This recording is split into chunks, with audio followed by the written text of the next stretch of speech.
सौतेली माँ बेटी की कहानी। एक गांव में एक परिवार में राधा नाम की एक लड़की रहती थी। राधा के पैदा होते ही उसकी माँ का देहांत हो गया। घर के सभी लोग राधा को उसकी माँ के मरने का कारण मानते थे और उससे बहुत बुरा व्यवहार करते थे। राधा जब थोड़ी बड़ी हुई तो उसे घर का सारा काम करवाया जाने लगा।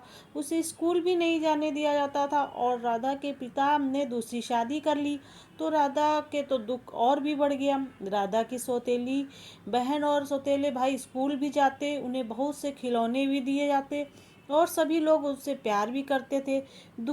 राधा बहुत दुखी रहती थी। राधा ने अपने पापा से कहा, पापा मैं भी पढ़ना चाहती हूँ। तो उसके पापा ने कहा, तू स्कूल जाएगी तो घर का काम कौन करेगा, स्कूल जाने की बात मत करना। राधा रोते रोते झाड़ू लगाने लगती है। उस दिन खाना भी नहीं खाती और अपनी माँ की फोटो के आगे दिन भर रोती रहती है। कोई उससे इसका कारण भी नहीं पूछता। फिर उसकी सौतेली माँ भी चिल्लाने की आवाज़ आती है, कहाँ मर गई राधा, अभी तक घर का काम क्यों नहीं किया।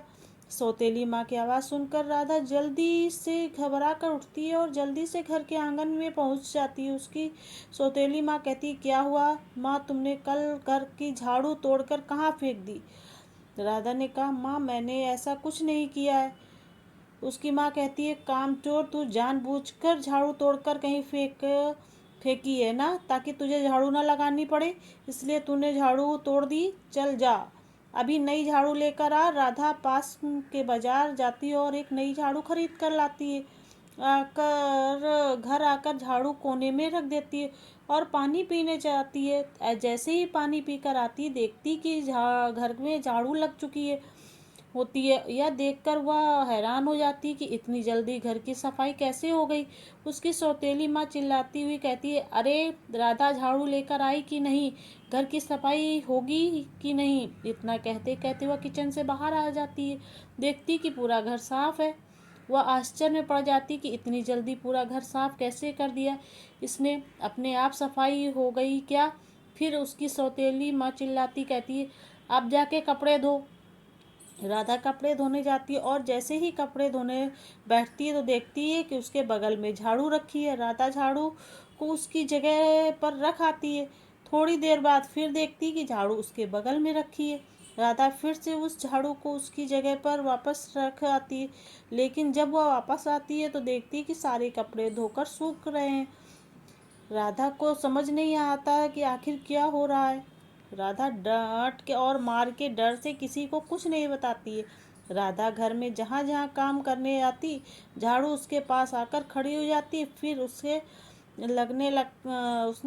लगने लगता कि झाड़ू में ही कुछ गड़बड़ है, तो वह डर के मारे बाहर फेंक आती है झाड़ू को। लेकिन जैसे ही राधा घर में वापस आती, झाड़ू उसके घर में पहले से ही मिलती। तो राधा डर के मारे उसे रात में नींद नहीं आती। रात में उसे किसी की आवाज़ सुनाई देती। राधा कहती, कौन है कौन है, यह किसकी आवाज़ है। फिर आवाज़ आई, राधा मैं तुम्हारी माँ हूँ, राधा मैं तुम्हारी मरी हुई माँ हूँ। अपनी माँ की आवाज़ सुनकर राधा रोने लगती और अपनी पूरी कहानी अपनी माँ को बताती। राधा की माँ कहती, मुझे सब पता है राधा, अब मैं सब ठीक कर दूँगी और मैं तुम्हारे हर काम में सहायता करूँगी। राधा को कहकर और घर का कोई काम नहीं करना पड़ता है। राधा को अब घर का कोई काम नहीं करना पड़ता था, काम झाड़ू कर देती थी। राधा यह सब देखकर बहुत खुश थी। राधा की सौतेली माँ यह सोच सब देखकर हैरानी में थी, इतनी छोटी सी बच्ची इतना सारा काम कैसे कर लेती है। उसका शक बढ़ता जाता था। वह राधा के पर नज़र रखने लगी। एक रात वो राधा को किसी से बात करते हुए सुन लेती है, लेकिन उसे कोई दिखाई नहीं देता है। तो राधा किससे बात कर रही। दूसरे दिन वह राधा को बहुत मारती है और पूछती है कि तुम किससे बात कर रही थी और क्या कर रही थी। राधा अपनी सौतेली माँ को कुछ नहीं बताती, लेकिन रात को अपनी माँ को सब कुछ बताती और बहुत रोती है कि मुझे आज सौतेली माँ ने बहुत मारा। तो राधा की माँ को बहुत गुस्सा आता हुआ झाड़ू से कहती है कि जाओ और अपना काम करके आओ। झाड़ू जाती है और उस रात को ही राधा की सौतेली माँ को बहुत पिटाई करती है, बहुत पिटाई करती है। राधा की सौतेली माँ मार खाकर बहुत चिल्लाती है, लेकिन किसी को झाड़ू दिखाई नहीं देती है। क्यों, क्या हो रहा है, सब पूछते हैं क्या हो रहा है, क्या हो रहा है, क्यों चिल्ला रही हो। वह कहती कि मुझे झाड़ू मार रही है। पर किसी को झाड़ू दिखाई नहीं दे रही थी। हर रोज़ अब रात में यही हो रहा था, सौतेली माँ को झाड़ू रोज़ पीटती थी, जिससे वो बहुत चिल्लाती थी, मगर किसी को झाड़ू दिखाई नहीं देती थी। सबको लगने लगा कि सौतेली माँ पागल हो चुकी है। राधा के पापा उसको इलाज करवाने शुरू कर दिया, लेकिन रोज़ रात को पिटाई होने के बाद वह ऐसे ही चिल्लाती थी। बहुत इलाज करवाने के बाद भी सब कुछ भी सुधार नहीं हुआ, तो उसके पापा ने सौतेली माँ को पागल खाने में भर्ती करवा दिया। वहाँ एक दिन सौतेली माँ के सपने में राधा की माँ आई और उससे बोली, तुम मेरी बेटी को बहुत परेशान करती हो, इसलिए मैंने तुम्हारे साथ ये हाल किया है तुम्हारा। अगर तुम मेरी बेटी से माफ़ी मांगोगी और ये वादा करोगी कि कभी भी उसे परेशान नहीं करोगी, मारोगी नहीं, तो मैं तुम्हारा पीछा छोड़ दूंगी और तुम्हें घर वापस भिजवा दूंगी। सौतेली माँ ने राधा की माँ से वादा करती है कि अब मैं कभी नहीं मारूंगी, अपने बच्चों की तरह राधा को रखूंगी।